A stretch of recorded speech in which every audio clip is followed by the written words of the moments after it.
Hello guys, welcome back to my channel Blissful Window. So today I wanted to tell you a story.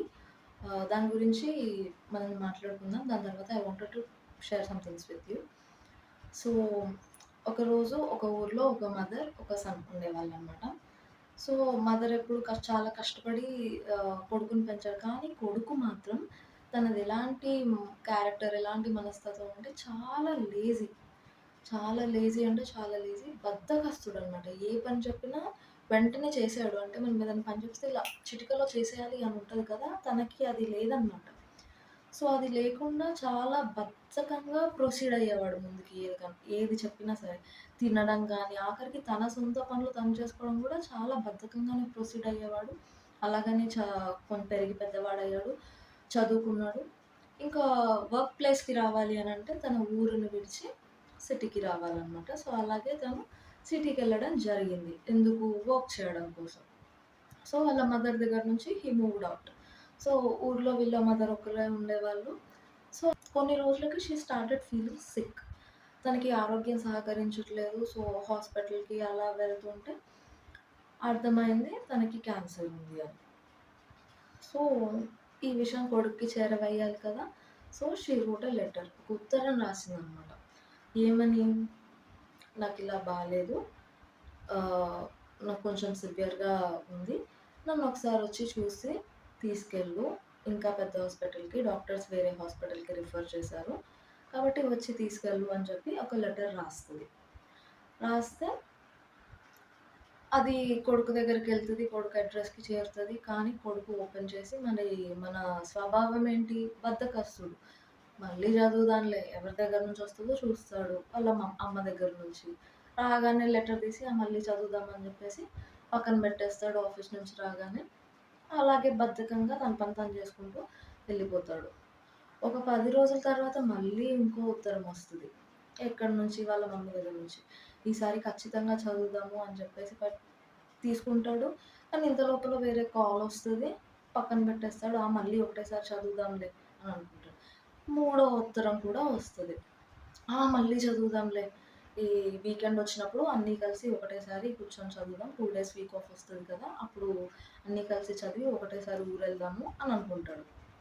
అంటే లాస్ట్‌కి ఇంకొక ఉత్తరం వస్తది. ఆ ఉత్తరం తీసి చదువుతాడు. అయితే వాళ్ళ అమ్మ అందులో ఏం రాస్తది, ఇన్ని సార్లు రాసింది ఏమని నాకు ఆరోగ్యం బాలేదని అయ్యేవి ఈ అబ్బాయి చదవడు. చదవకుండా ఇంకేం రాస్తది, ఇంకా వీళ్ళమ్మ ఒకసారి నన్నొచ్చి చూసిపోరా అని చెప్పి రాస్తదనమాట. రాస్తే ఆ లెటర్ ఓపెన్ చేస్తాడు. ఆ లెటర్ ఓపెన్ చేస్తే చూస్తాడు. చూసి ఓహో! ఊరికి రమ్మంటుందా మా అమ్మ. సర్లే వెళ్దాంలే మమ్మీయే కదా వెయిట్ చేస్తది అని అనుకున్నాడు. బేసిక్‌గా ఇతని నేచర్ ఏంటి? బద్ధకం. అబ్బా! ఇప్పుడు ఎవరెళ్తారులే, మెల్లగా వెళ్దాం ఒక నెల ఆగాక అని అనుకున్నాడు.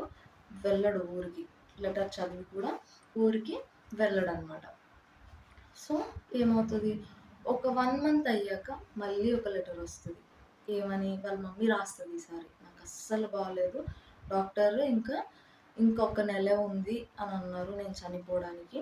కాబట్టి ఈసారైనా వచ్చి ఈ అమ్మని ఆఖరి చూపు చూసెళ్ళు బాబు అని చెప్పి రాస్తదనమాట. ఎంతో వేదనతో, ఎంతో దుఃఖంతో రాస్తది వాళ్ళ మమ్మీ. అంటే ఇప్పుడు ఒక మదర్‌కి ఎలా ఉంటదండి? నేను చనిపోయే పరిస్థితుల్లో ఉన్నా కూడా వీడు రాట్లేదేంటి అని చెప్పి బాధ, వేదన, దుఃఖము అవన్నీ కలిపి ఆ ఉత్తరంలో ఇంకా తన భావాలన్నిటిని అక్షర రూపంలో రాసి పంపిస్తదనమాట. కానీ ఆ కొడుకేం చేస్తాడు? బద్ధకం. చదవడు. ఒకవేళ చదివినా సరే, రమ్మన్నా సరే, వెళ్దాంలే అని చెప్పి కూర్చున్నాడే కానీ, ఏ అవసరంతో మా అమ్మ పిలిచిందా అని అనుకోలేదు తను. వెళ్దాం మెల్లగా. అంటే పోస్ట్‌పోన్ చేస్తున్నాడు తను. లాస్ట్‌కి ఇంకో ఉత్తరం వస్తది. ఇంకో ఉత్తరం వస్తే అది చదవడు. మళ్ళీ చదువుదాంలే అని. సరే అని చెప్పి ఇలాగ ఒకరోజు ఆఫీస్ డిస్కషన్స్‌లో కూర్చొని అందరూ మాట్లాడుకుంటే అందరూ వాళ్ళ పేరెంట్స్ గురించి చెప్తా ఉంటారనమాట. వాళ్ళ మదర్ ఎలా పెంచారు, వాళ్ళ ఫాదర్ ఎలా పెంచారు. సో, ఈ అబ్బాయికి ఇవన్నీ గుర్తొచ్చేస్తాయన్నమాట. ఏమని? వీళ్ళ మమ్మీ ఎన్ని లెటర్స్ రాసారు, ఏంటి అవన్నీ గుర్తొస్తాయి. గుర్తొచ్చి అర్రె! నన్ను మా మమ్మీ రమ్మనింది కదా! ఒకసారి వెళ్లి చూద్దాము. నాకు బాగా గుర్తొస్తుంది ఇప్పుడు అని చెప్పి చాలా ఆలస్యంగా అంటే వాళ్ళ మమ్మీ రమ్మను ఒక 2 మంత్స్‌కి నిదానంగా తాయితీగా బయలుదేరి వాళ్ళు ఊరెళ్తారు. ఊరెళ్ళగానే ఇంట్లో తాళం వేసి ఉంటది. కూర్చుంటే ఎంతకీ వాళ్ళ మమ్మీ రావట్లేదు. ఆఫ్టర్‌నూన్ అయిపోయింది, సాయంత్రం అయింది. ఇంకా వాళ్ళ మమ్మీ రాట్లేదు. సో, పక్కింటికెళ్తాడు. పక్కింటికెళ్ళి అడుగుతాడు. మా అమ్మ ఎక్కడికెళ్ళింది? ఏమైనా ఊరెళ్ళిందా? లేకపోతే ఎవరైనా బంధువుల ఇంటికి వెళ్ళిందా? ఇంకా రాట్లేదేంటి అని చెప్పి అడుగుతాడనమాట. సో, చుట్టుపక్కల వాళ్ళు తనని ఎలా చూస్తారంటే పైనుంచి కిందకి ఒక లుక్ ఇస్తారనమాట. చాలా అసహ్యంగా ఫేస్ పెడతారు. ఎందుకంటే చుట్టుపక్కల వాళ్ళకి తెలుసు.